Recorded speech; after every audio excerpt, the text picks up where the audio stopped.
Et yo les Inazuma, c'est Alexandre, j'espère que vous allez bien les gars. Alors dans cette vidéo on va parler ensemble de l'épisode 5 d'Inazuma Eleven Orion avec bien sûr la review et l'analyse comme d'habitude. Pour commencer cette vidéo je vais donner rapidement mon avis global sur cet épisode là et du coup donc le deuxième match des qualifications du FFI entre Inazuma Japon et l'équipe d'Australie. Je suis quand même extrêmement déçu de cet épisode là, c'est très rare que je le dis, que je sois déçu d'un épisode d'Inazuma Japon en général, enfin d'Inazuma Eleven Ares ou Orion. Là, je suis vraiment déçu en tout cas de la tournure que prend le match. On sait tous que ce match a un enjeu énorme qui est donc la qualification pour le FFI.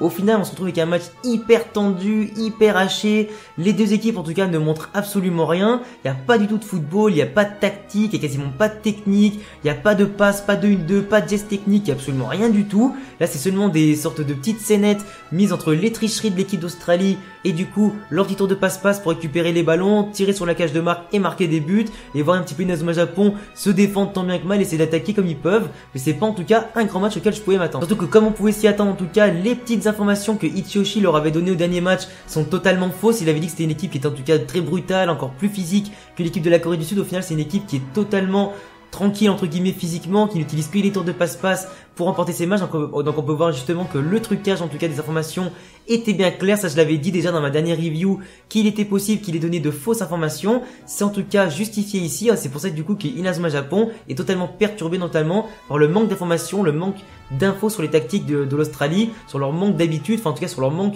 d'infos sur leur jeu, de tactique et de technique et tout ça. Donc du coup j'espère en tout cas que dans le prochain épisode le match va vraiment s'emballer, qu'il sera vraiment beau. En tout cas c'est sûr qu'il y aura des buts vu que Inazuma Japon perd actuellement 3-1, donc ils ont intérêt de gagner au moins 4-3 voire 5-4. Donc à mon avis il y aura des buts, il y aura peut-être plus d'action et de suspense dans le prochain match. Mais en tout cas je demande à voir parce qu'en tout cas cet épisode là m'a vraiment déçu. On a droit à un épisode qui commence plus ou moins tranquillement avec les deux équipes qui se mettent en place. Les coachs en tout cas d'Inazuma Japon sont un petit peu perplexes, ils n'ont aucune info sur la tactique, les techniques de l'adversaire, sur les joueurs eux-mêmes, leur physique et tout ça. Ils vont décider de observer le match du début à la fin pour avoir des informations au fur et à mesure afin de changer la tactique pendant le match. De l'autre côté on a les coachs de l'Australie qui sont comment dire assez machiavéliques, qui sont démoniaques, qui le portent sur leur gueule avec leur délit de faciès, ils sont totalement immondes, ils le portent sur eux, le vice qu'ils ont. Donc on voit tout de suite qu'ils sont pas là pour éplucher les carottes, mais bien sûr pour casser la gueule un maximum à Inazuma Japon pour aller au FFI. On voit vite fait dans les tribunes encore une fois la petite fille et le reporter du coup donc, qui discutent ensemble à propos de ce match là et au fur et à mesure des actions qui se passent durant le match. On voit que la petite fille en tout cas possède énormément d'informations sur les différentes sélections, sur le football en général. En tout cas on voit que c'est pas une fille de passage qui ne connaît absolument rien, elle a énormément d'informations. On se doute bien que cette fille-là sera du coup un personnage assez important dans la suite de l'histoire d'Orion et qui pourrait même peut-être régler un petit peu les secrets d'Orion en nous en apprenant davantage au fur et à mesure. Donc est-ce qu'elle connaît ce programme de près ou de loin? Est-ce qu'elle connaît plus ou moins les équipes de près ou de loin? Est-ce qu'elle a des informations en tout cas à sa disposition? En tout cas c'est intéressant à découvrir. On a Isaac également au tout début de l'épisode qui se pose encore des questions sur le fait qu'il ait vu l'obscurité etc. par rapport à la discussion qu'il a eu avec Jude au dernier épisode. On peut voir que dans sa tête en tout cas c'est bien Jude, sa lumière et pas Asuto ni quelqu'un d'autre. Donc en tout cas on voit que Isaac a en tout cas très envie de montrer à tous que c'est lui l'as de l'équipe et qu'il a vraiment envie de monter l'Inazuma Japon le plus loin possible. Pour parler un peu plus composition tactique cette fois-ci du coup, donc comme on commence un nouveau match, faut donc analyser la composition de l'équipe. On a dans l'équipe adverse un 4-4-2 en losange, donc qui va permettre un petit peu à cette équipe là d'Australie de maintenir un certain équilibre dans l'équipe, autant en défense qu'au milieu de terrain et autant devant. Ils vont peut-être essayer d'exploiter un maximum les côtés vu qu'en plus de ça Inazuma Japon joue en 3-5-2 avec Mark Evans, Nathan Swift, Sean Frost notamment qui vont apporter leur expérience et leur vivacité. On a également Sakanue cette fois qui prend la place en défense de Mansaku. Du coup la hiérarchie est un peu respectée avec un Sakanue qui est quand même beaucoup plus talentueux que Mansaku, même s'il est quand même très bon, qu'il a quand même bien assuré sa place. On a 5 milieux de terrain assez homogènes avec bien sûr Asuto sur un côté qui est donc dû redescendre d'un cran par rapport à l'attaque qu'il occupait avant. On a donc Jude au milieu de terrain placé en 6 cette fois au lieu d'être en 10 pour qu'il puisse un petit peu avoir la vision de jeu, qu'il puisse assurer autant la tactique défensive qu'offensive. C'est lui qui distribue et qui gère le jeu et les tactiques. Donc ça lui permet d'avoir un petit poste à la Pirlo entre guillemets ou à la Xavi Hernandez à l'époque au Barça pour voir vraiment tout le jeu et le distribuer et faire un petit peu comme il veut. À sa droite on retrouve Iura qui bien évidemment est titulaire vu qu'en plus on l'avait vu déjà se retrouver encore une fois face à face avec l'ancien assistant on va dire du coach ou du moins celui qui a le masque mais sans le masque, enfin vous m'avez compris si vous avez vu le dernier épisode.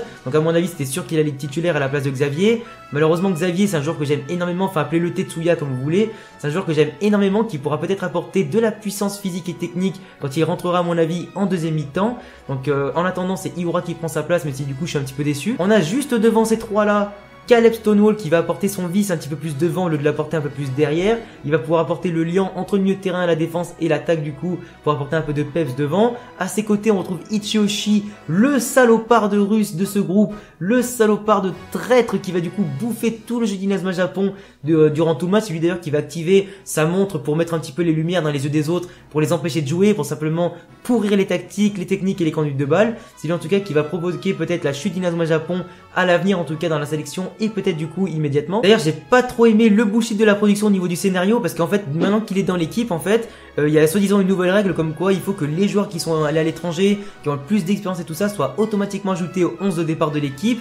Du coup c'est un petit peu un bullshit du scénario pour éviter de le sortir au cas où du coup ces conneries, ces trahisons soient découvertes. Du coup Jude lui a totalement découvert ce qu'il fait, tous les autres en tout cas ont l'air d'être au courant de ce qu'il fait, parce que même Isaki l'a remarqué en cours de match qu'il a mis de la lumière dans la gueule des autres. Donc on peut voir que tout le monde le déteste en tout cas et que personne ne lui fait confiance. Le coach chinois du coup explique qu'il ne peut pas le sortir à cause du coup des autres qui viennent un petit peu d'en haut et des fédérations de foot. Donc malheureusement c'est le choix qu'a pris la production pour ne pas le sortir, parce qu'à mon avis quand quelqu'un te fout la merde t'as juste à le sortir et c'est fini. Du coup pour éviter ça ils ont décidé de mettre cette règle là du coup pour le garder. Je trouve ça un petit peu abusé, mais en attendant en attaque on retrouve un duo magnifique avec Hiroto et Isaki qui est sur l'intérim du coup de Axel Blaze en attendant qu'il revienne, et qui vu qu'il est encore blessé, qu'il est encore à l'hôpital actuellement après sa blessure du dernier match. On a en tout cas un match extrêmement bizarre avec du coup quasiment aucune technique qui ne fonctionne. On voit que l'équipe d'Australie utilise des tours de passe-passe pour du coup subtiliser le ballon à l'équipe adverse, pour qu'ils perdent le ballon, pour qu'ils perdent un petit peu le contrôle, qu'ils puissent leur piquer directement dans les pieds, pour qu'ils puissent annuler leur technique.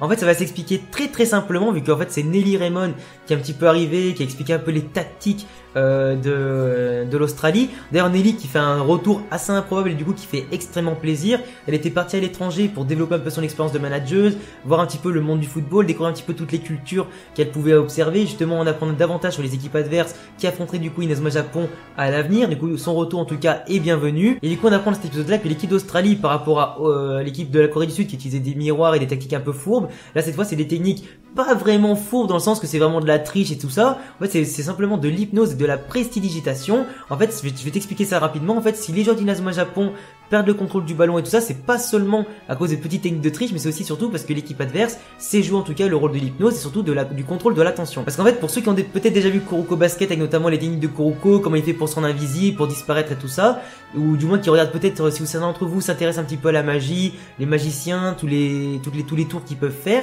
en fait c'est un petit peu le rôle de l'hypnose et de la prestidigitation, le contrôle de l'attention pour te faire perdre du point de vue l'important. J'entends par là, et je vais t'expliquer ça en français petit à petit de façon à être hyper clair pour ne pas que tu sois perdu, que tu quittes cette vidéo en mettant un dislike. En fait l'équipe adverse fait des petits tours comme ça avec ses mains en fait pour attirer le regard de l'adversaire du coup sur les mains, sur les bras, les mouvements qu'ils font assez étranges en tout cas. C'est pas des mouvements naturels quand tu joues au foot, ça on est bien d'accord. Du coup ça fait que si toi tu as le ballon, tu vas lever les yeux, donc tu vas perdre le ballon dans ton champ de vision, tu vas regarder ce que fait l'adversaire et c'est à ce moment-là que lui qui a un champ de vision périphérique par rapport à toi sur ton corps plus le ballon, il va pouvoir te le subtiliser sans que tu le vois et forcément tu vas croire que le ballon a disparu parce qu'en réalité il était dans tes pieds mais tu t'es fait piquer la balle assez lâchement. Ça explique aussi pourquoi également les techniques ne marchent pas, parce qu'en réalité quand Sean etc utilisent leur technique de défense pour les affronter, en fait ils activent leur technique mais ils ne visent pas correctement parce que justement leur attention est prêtée sur les gestes de l'adversaire et donc ça fait que non seulement ils activent pas leur technique complètement, leurs mouvements sont pas synchronisés du tout, en plus de ça ils visent mal et du coup ils activent pas la technique en entier parce qu'ils pensent que la technique a atteint l'adversaire alors que c'est pas le cas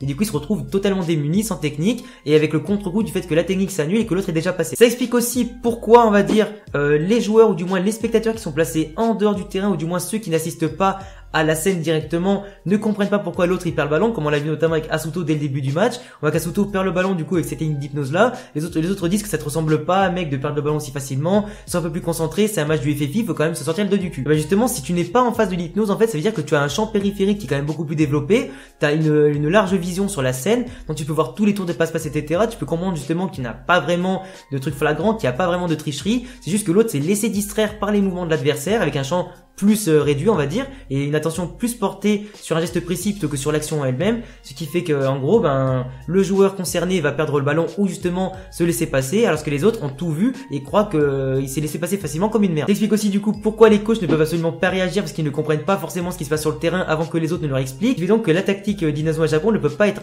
associée ou du moins ne peut pas être évolutive par rapport à ce qui se passe dans le match parce qu'elle ne peut pas être contrée totalement. Du coup c'est pour ça que Nelly quand elle est revenue elle a quand même pu apporter un petit peu d'importance au niveau tactique avec ses conseils et tout ça parce qu'elle avait des infos sur la tactique de l'hypnose, de la prestidigitation et tout ça. Donc elle leur a dit de fermer les yeux pour justement ne pas être attiré par ce qu'ils voient et justement de se concentrer sur leurs autres sens pour anticiper la trajectoire de l'adversaire et lui piquer le ballon. Même si on est d'accord que si dans le vrai foot tu fais ça et que tu joues les yeux fermés, tu vas quand même avoir du mal à bloquer un mec qui arrive en pleine vitesse, ça c'est totalement normal. Par contre on peut voir que du coup à cause de ça la défense d'Inazuma Japon a volé en éclats, leur technique de dribble également, leur prise de possession du ballon était quand même assez relou. On a vu que Hiroto avait à peu près compris parce que du coup il avait bloqué le mouvement de main du capitaine, ça fait que du coup Sean a pu l'arrêter parce que justement là il était plus concentré sur les effets de main et justement que sur le ballon, du coup il a pu activer sa technique, bien viser et récupérer le ballon. Donc on a pu voir que certains joueurs étaient quand même plus réveillés que d'autres, notamment Hiroto peut-être et Caleb qui comprennent un peu plus le jeu au niveau du vice. Par contre le pauvre Mark Evans, alors lui même s'il il comprend un petit peu ce qui se passe, mais s'il arrive à comprendre que c'est de l'hypnose et tout ça,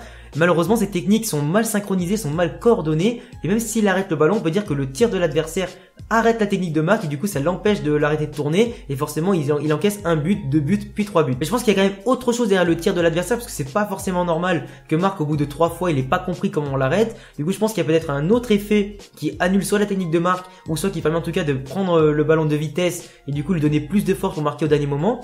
Je sais pas trop mais j'espère en tout cas que ça sera expliqué peut-être au prochain épisode. En tout cas en fermant les yeux certains joueurs ont pu s'en sortir, ils ont pu récupérer les ballons, pu déjà ressortir un peu le ballon. Jude en tout cas a très envie en tout cas de montrer son importance dans le jeu, il s'est réveillé entre guillemets, il a réveillé un peu les autres, il a montré tout le potentiel qu'il a en tant qu'organisateur de jeu, qu'au numéro 10 et tout ce que tu veux. Ils activent la technique, la 10 ou technique 5 je sais plus, de l'assassin pour ressortir le ballon assez proprement et l'envoyer sur l'attaquant directement comme il avait fait au dernier match. Ça a permis du coup à développer une sorte de technique, de tactique pour ressortir le ballon très proprement. Jude a pu marquer en tout cas son but pour réduire le score avec notamment une technique qu'il a empruntée à Isaki, ou du moins c'est une technique qu'il avait de base appris à Isaki que celui-ci avait perfectionné à la suite. Il a pu en tout cas récupérer cette technique là, la perfectionner également lui-même à sa sauce avec une couleur différente des pingouins pour marquer directement le but. Mais par contre je sais pas si vous avez remarqué mais en tout cas je trouve ça extrêmement chelou. On pourrait limite dire que l'attaquant de l'Australie est extrêmement schizophrène. À chaque changement d'humeur, à chaque changement de but et tout ce que tu veux, il changeait de coupe de cheveux, il changeait de couleur de cheveux, il changeait totalement d'attitude en mode sérieux, hystérique et tout ce que tu veux. Je trouvais ça totalement chelou. Ce mec en tout cas fait extrêmement flipper, donc je sais même pas s'il est humain ou pas humain, mais en tout cas il est extrêmement flippant. Mais il aura quand même réussi à marquer 3 buts à Mark Evans, ce qui est quand même pas rien. Et pour revenir un petit peu sur Ichioshi, tout le monde a compris que c'était lui le traître. En tout cas Isaki l'a vu ressortir en tout cas de l'adversaire quand les lumières ont touché un petit peu les yeux de tout le monde. Tout le monde a compris que c'était lui le traître, mais on pouvait pas absolument pas le sortir à cause du coup de la volonté du coach chinois de suivre les règles qui sont totalement infondées, qui sont totalement, enfin un peu bullshit à mon sens au niveau du scénario. Malheureusement c'est comme si Inazuma Japon depuis le début du match jouait à 10 contre 11 avec du coup limite un carton rouge ou du moins peut-être à 10 contre 12, simplement parce que c'est limite si Ichioshi n'appartenait pas à l'équipe adverse. On voit en tout cas clairement que son plan c'est de foutre la merde, de faire en sorte que les cadres soient blessés, que les cadres soient inutilisables, qu'ils soient totalement désorientés, qu'ils soient totalement affaiblis dans leur ego, que la motivation du groupe soit totalement détruite et voir justement que Inazuma Japon perdre le plus rapidement possible. Et c'est justement ça aussi qui est intéressant, c'est de voir que Jude justement ne se laisse pas faire, qu'il a réfléchi à des occasions. On voit également que, enfin des occasions et des tactiques tout simplement, et il y a un moyen en tout cas de mettre en place une révolution tactique pour justement contrecarrer ce qui se passe dans le match.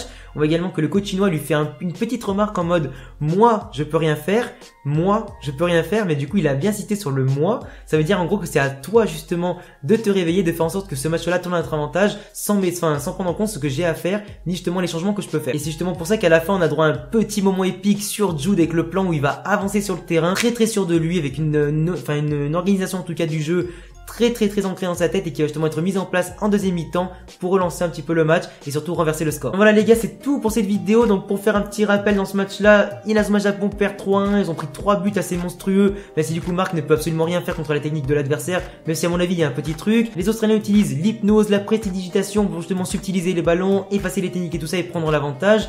Inazuma Japon s'est réveillé et on va voir en tout cas quelle tactique ils vont utiliser pour revenir au score, en tout cas renverser la situation pour passer au troisième tour des qualifs du FFI. On verra en tout cas ça, si ça va évoluer au niveau du jeu, de la tactique et des techniques. Quels joueurs marqueront des buts? Est-ce que Mark en tout cas va réussir enfin à arrêter les tirs de l'adversaire et peut-être passer encore une fois un level up? On verra ça dans l'épisode 6 d'Inazuma Eleven Orion. Donc en attendant les gars, si vous aimez mes vidéos Inazuma Eleven Orion, je vous laisse vous abonner à ma chaîne bien évidemment pour ne pas rater mes prochaines vidéos en cochant la cloche pour recevoir les notifs. Laissez-moi un pouce bleu si vous aimez mes analyses semaine après semaine comme d'habitude. Du moins sur tous mes réseaux et bientôt pour une prochaine vidéo. Ciao.